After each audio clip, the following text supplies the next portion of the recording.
सगळ्या संघटनाचे उपस्थित असणारे पदाधिकारी आपल्या सर्वांचंच या ठिकाणी अभिनंदन करते की राष्ट्रवादी काँग्रेस पक्षाचं मध्यवर्ती कार्यालय हे आज आपल्या सर्वांच्याच पुढाकारातून या ठिकाणी सुरू होत आहे।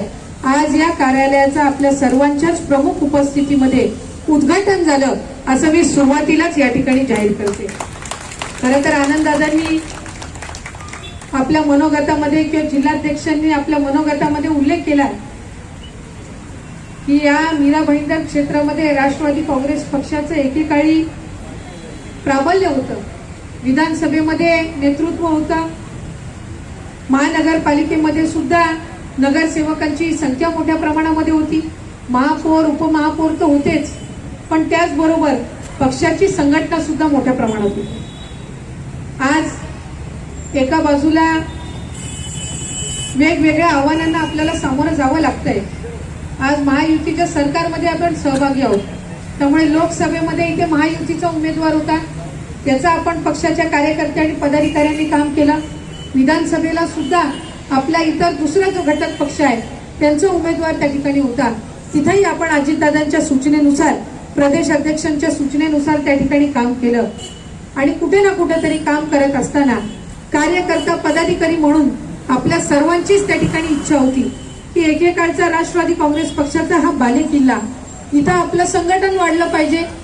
इथं पक्षाची संघटना वाढत असताना अधिकाधिक नगरसेविकांच्या ज्या जागा आहेत त्याच्यावर आपल्याला निवडणूक लढवायला त्या ठिकाणी मिळाली पाहिजे, ही साधारणपणे भावना आपण व्यक्त केली। पण ती भावना व्यक्त करत असताना एका बाजूला संघटना वाढवण्याचं काम जिल्हाध्यक्ष तुम्ही, तुमचे सगळे सहकारी महिला अध्यक्ष असतील, युवकचे असतील, अल्पसंख्याकचे असतील, आपण करत आहात, पण त्याचबरोबर पक्षाचं मध्यवर्ती कार्यालय हे किती महत्वाचं असतं याची जाण तुम्हा सगळ्यांना आहे। कारण आज इथं बसलेले जे सगळे आहेत हे सगळ्या जाती धर्माचे या ठिकाणी बसलेले आहेत। आज शाहनवाज भाई आप यहाँ पे है, मुझे याद है जब 1.5-2 साल पहले आदरणीय अजीत दादा के नेतृत्व में हमने महायुति में शामिल होने का जब निर्णय लिया तो काफी हमारे अल्पसंख्यक के जो पार्टी के पदाधिकारी है, काफी जो कार्यकर्ता है, उनके मन में ये शंका थी कि अभी हम महायुति के सरकार में जा रहे हैं तो हमारी जो पार्टी की आइडियोलॉजी है उसका क्या हो। मैं आप सबको बताना चाहूंगी कि जब हमारे नेता आदरणीय दादा ने ये निर्णय लिया, आदरणीय प्रफुल्ल भाई, आदरणीय तटकरे साहब, आदरणीय भुजबल साहब, आदरणीय हसन मुशरफ साहब, उन्होंने सबने मिलकर जब ये निर्णय लिया तो सबसे पहला निर्णय जो हमारे पार्टी के नेतृत्व ने लिया वो ये था कि हम हमारे आइडियोलॉजी के साथ कॉम्प्रोमाइज नहीं करेंगे। सर्व धर्म समभावची आपली विचारधारा आणि याच्याशी कुठेही आपण तडजोड करणार नाही। आणि ज्या वेळेला महायुतीच्या नेत्यांसोबत सुद्धा, ज्या वेळेला देशाचे लोकप्रिय गृहमंत्री आदरणीय अमित भाईंकडे सुद्धा, अमित शाह साहेबांकडे सुद्धा ज्या वेळेला पहिली मीटिंग ही झाली, त्या पहिल्या मीटिंग मध्ये आदरणीय दादांनी भूमिका स्पष्ट केली की मी माझ्या पार्टीच्या विचारधारेची तडजोड करणार नाही, सर्व धर्म समभावची आमची विचारधारा त्या ठिकाणी राहणार। त्याच्यामुळे आज काम करत असताना कार्यकर्ते आणि पदाधिकारी म्हणून सुद्धा आपण सर्व जाती धर्माच्या लोकांना आपल्या संघटनेमध्ये सहभागी करून घेत असतो, त्यांना समान पद्धतीची संधी त्या ठिकाणी देत असतो। आज मंत्रिमंडळामध्ये महिला म्हणून मी त्या ठिकाणी अजितदादांच्या नेतृत्वाखाली काम करते, त्याचबरोबर माझ्या सहित माझे वरिष्ठ मार्गदर्शक म्हणून हसन मुशरफ साहेब सुद्धा काम करतात, एका बाजूला आपले ज्येष्ठ नेते भुजबळ साहेब सुद्धा काम करतात, एका बाजूला झिरवळ साहेब जे एका आदिवासी समाजातून त्या ठिकाणी येतात तेही आहेत, एका बाजूला राज्यमंत्री म्हणून इंद्रनील नाईक आहेत जे यवतमाळ या पट्ट्यातून त्या ठिकाणी एका अतिशय तिथल्या सुद्धा एक समाजातून त्या ठिकाणी प्रतिनिधित्व करत असतात, प्रफुल्ल पटेल साहेब आहेत। आपण सगळेच आपापली विचारधारा धरून त्या ठिकाणी काम करत असताना ज्याचा उल्लेख महिला अध्यक्षांनी मगाशी केला, आज आपण हे मध्यवर्ती कार्यालय सुरू केलेलं आहे। हे कार्यालय फक्त सुरू करून फीत कापून होणार नाही, तर पक्षाचे आपले पदाधिकारी हे रोज त्या ठिकाणी बसले पाहिजे।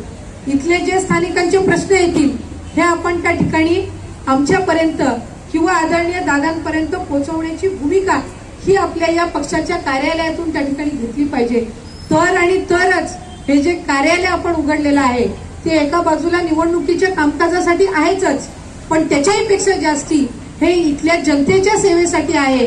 हा मेसेज हा तुमच्या सर्वांच्या माध्यमातून या कार्यालयातून गेला पाहिजे, हीच माझी या ठिकाणी आपल्याला विनंतीपूर्वक सूचना राहील. आज काफी सारे महिलाएं भी यहाँ पे है, वेगवेगळ्या समाजाचे सुद्धा प्रतिनिधी आलेले आहेत. माझी आपल्याला सगळ्यांनाच या निमित्ताने विनंती राहील, इथं कामगार वर्ग मोठ्या प्रमाणामध्ये परप्रांतीय असतील, इथं गेल्या अनेक वर्षांपासून स्थायिक असतील, त्यांच्याही प्रश्नांमध्ये आपण हात घातला पाहिजे. आज हमने लाडली बहन लाड़की बहन ही योजना शुरू की. ये योजना जब हमने शुरू की, काफी महिलाओं को ऐसे लगता था कि ऑपोजिशन वाले बोल रहे हैं कि ये योजना खाली शुरू की जाएगी लेकिन इसका लाभ आप तक दिया नहीं जाएगा. मैं आप सबको बताना चाहूंगी कि आज 2.5 करोड़ से ज्यादा महिलाओं के पास हमारा ये लाभ, ये जो 21 से 65, 21 से 65 एज ग्रुप की जो महिलाएं हैं उनके पास आज ये लाभ ये हम पहुंचाने की कोशिश कर रहे हैं. कुछ ऐसी महिलाएं हैं जिनको कुछ टेक्निकल इश्यूज की वजह से उनके भी कुछ हमारे यहाँ कंप्लेंट्स आते हैं, वो भी सुलझाने की हम कोशिश कर रहे हैं. लेकिन आज तक मैं आप सबको बताना चाहूंगी, किसी भी सरकार ने महिलाओं के लिए स्पेसिफिकली योजना नहीं लाई थी. वो महायुति के सरकार ने यहाँ पे आज वो योजना लाई. हमारे अजीत दादा जो फाइनेंस मिनिस्टर भी है, 46,000 करोड़ का इस स्कीम का बजट है ईयरली, और ज्यादा से ज्यादा महिलाओं को ये लाभ देने के लिए हम प्रयास महिला एवं बाल विकास डिपार्टमेंट की तरफ से करते हैं. और भी काफी सारे स्कीम्स है जो हमारी राज्य से जो बाहर की महिलाएं हैं उन्हें लाडली बहन का लाभ हम नहीं दे पाते क्योंकि उनमें कुछ हमने रूल्स एंड रेगुलेशंस रखे हैं. लेकिन उसके अलावा काफी ऐसी योजनाएं हैं जिनमें हम इनको लाभ दे सकते हैं. तो हमारी पार्टी ने, हमारे जो सारे पार्टी वर्कर्स हैं, हमारे जो सारे पदाधिकारी हैं, उन्होंने इस चीज में ज्यादा से ज्यादा, हमारे जो महिला संगठन है उन्होंने इस चीज में ध्यान देना चाहिए. कामगार वर्गातील परप्रांतीय ज्या महिला असतील, वेगवेगळ्या समाजातील ज्या असतील, आरोग्याच्या काही योजना आहेत, बचत गटांच्या काही योजना आहेत, याच्यामध्ये आपण त्या महिलांना लाभ देऊ शकतो. त्याच्यामध्ये तुम्ही या मध्यवर्ती कार्यालयामध्ये चांगल्या पद्धतीनं काम करावं. आज काही बचत गटाचे प्रतिनिधी या ठिकाणी आलेले आहेत, काही वकील संघटनेचे सुद्धा आलेले आहेत. त्यांचेही प्रश्न मी निश्चितपणाने या ठिकाणी समजून घेणार आहे आणि अधिकाधिक ते सोडवण्याचा प्रयत्न करणार आहे. पण संघटना म्हणून एका बाजूला येणाऱ्या महानगरपालिकेच्या निवडणुकीमध्ये तुमच्या सर्वांच्या सूचनेनुसार तुम्हाला सगळ्यांना विश्वासात घेऊनच त्या ठिकाणी निर्णय घेतला जाईल की युती ही कोणासोबत त्या ठिकाणी आपण करावी. पण साधारणपणे आपल्या राज्याचे मुख्यमंत्री देवेंद्र फडणवीस साहेब, उपमुख्यमंत्री एकनाथजी शिंदे साहेब आणि आपले नेते आदरणीय अजितदादा, आदरणीय प्रदेशाध्यक्ष तटकरे साहेब, आदरणीय प्रफुल्लभाई